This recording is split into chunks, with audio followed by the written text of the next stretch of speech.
welcome to Abrupt Climate Change is Here, Now What? My name is Julian. The goal of this channel is to answer that question of now what? Now what do you do? And now that you found out we're living in the sixth mass extinction event, we're in irreversible abrupt climate change, we see the collapse of different ecosystems, the collapse of societies. I mean, I think we're in an era of collapse. We're seeing collapse happen all over the world and all over of like different parts of our civilization, and like economic collapse and things like that. So what do you do with that information? And I talk about my experience because that's what I know. And I hope that, that you who are watching this video can think about, how, what am I thinking? I hear this guy and he's talking about this stuff and how do I react to that? And maybe can identify by saying things like, that's something that I've experienced. So it just makes you feel less alone. And also just to hear that conversation that nobody's having in your real life. At least that's the case with me in my real life. I don't really have anyone to talk about. Not in my real life, but my everyday life. So I have this conversation and I think about abrupt climate change through the internet, through different channels, and through a Facebook support group that discusses near-term human extinction. So, and then just the articles that I read and the things, what I read about different scientists, interviews, and and I follow some on Twitter, so what they're saying. So I think it's helpful to talk about it, and I hope that you that are listening to this video can relate, or at the very least say this guy's crazy, but he's thinking about this stuff, and maybe I'm kind of sort of thinking about this stuff too. So what is the answer to that question? Now what? And that's a question that I ask myself every day. Is now what? Now that I know the end is happening, the end is here, then how do I live my life? What's important to me? And one of the very first things that I did is when I found out about abrupt climate change, and when I found out that it's basically the fossil fuel industry that sent us down this road of collapse, I looked at my goals for the future. So I made it a priority to set up an investing account for my retirement, and I wanted to have a child.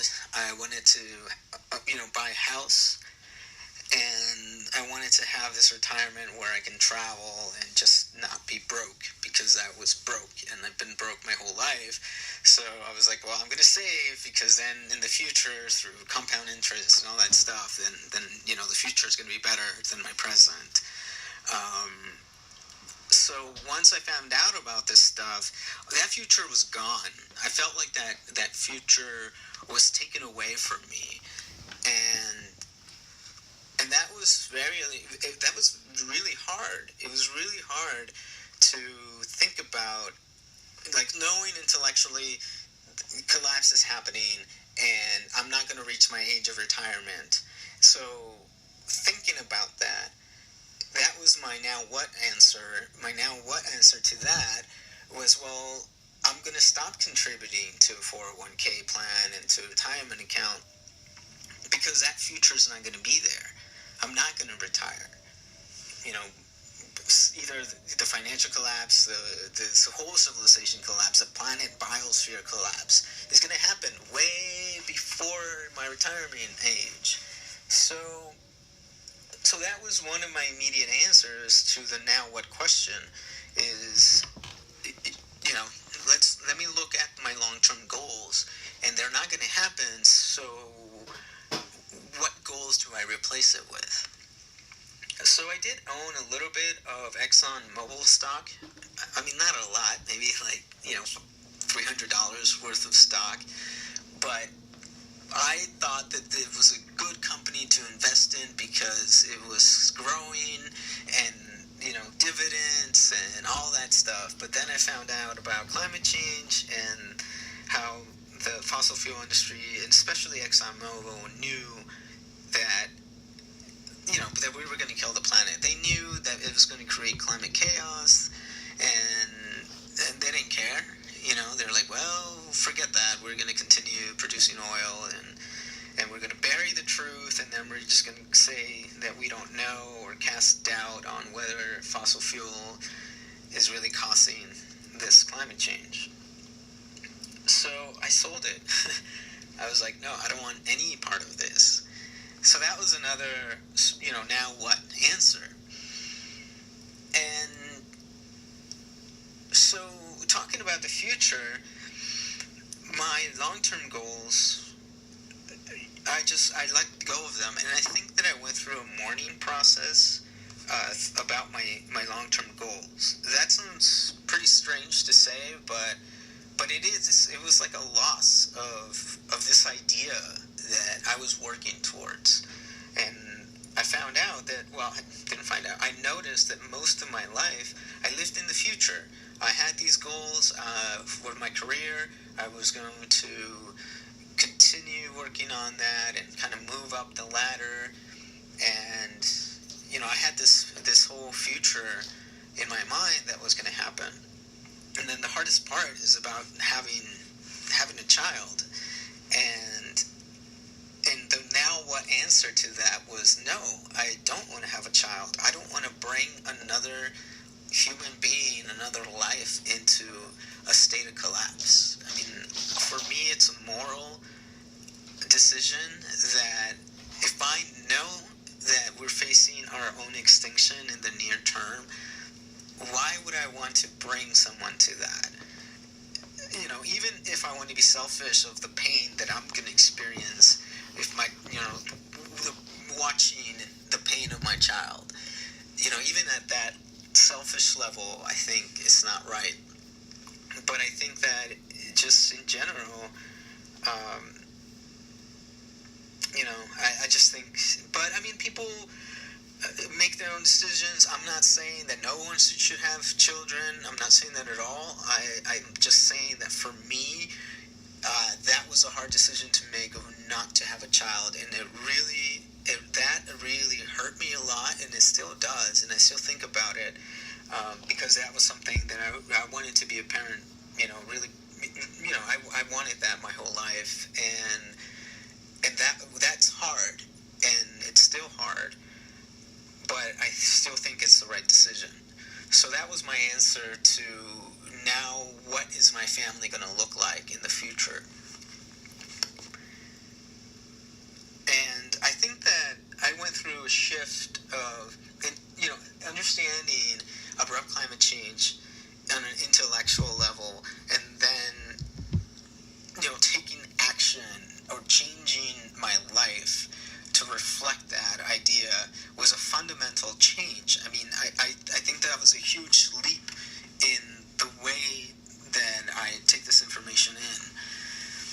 So I did a lot of radical things. I, withdrew my 401k, and I immediately went into emergency preparedness. I'm like, well, what am I going to do when the storm hits? What am I going to do when the fire is outside my door, or even, whatever. And so I learned about emergency planning, and I spent a lot of money. I took a lot of money from my retirement to buy emergency supply gear. And I still think that was a good investment. I justify it by saying that I was investing in the future, but it was a future very different that I was seeing.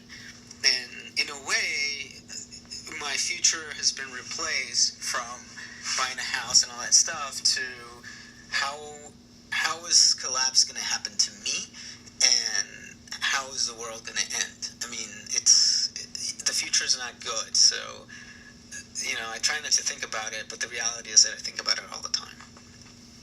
And I think a lot of people who find out about this information think about it all the time as well, because it's just hard to process. So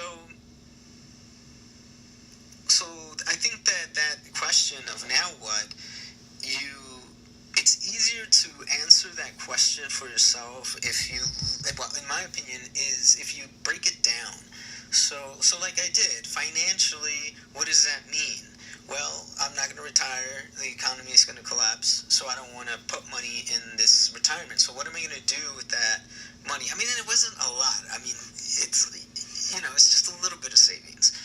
But so what am I doing that money for now? Well, I use that for fun, and for emergency preparedness. And then what does that mean in your relationships? So for me, making that decision, not having a child, was very difficult and created some tension with my partner. And it's still difficult to talk about. And we haven't really had a serious conversation of why I came to that decision, because it's just so hurtful that I think that, we're both afraid of talking about it. So in a non-healthy way, we just kind of not talked about it. So, but also now what of your relationships, like with your friends or with people that you've had a grudge against, maybe forgive them.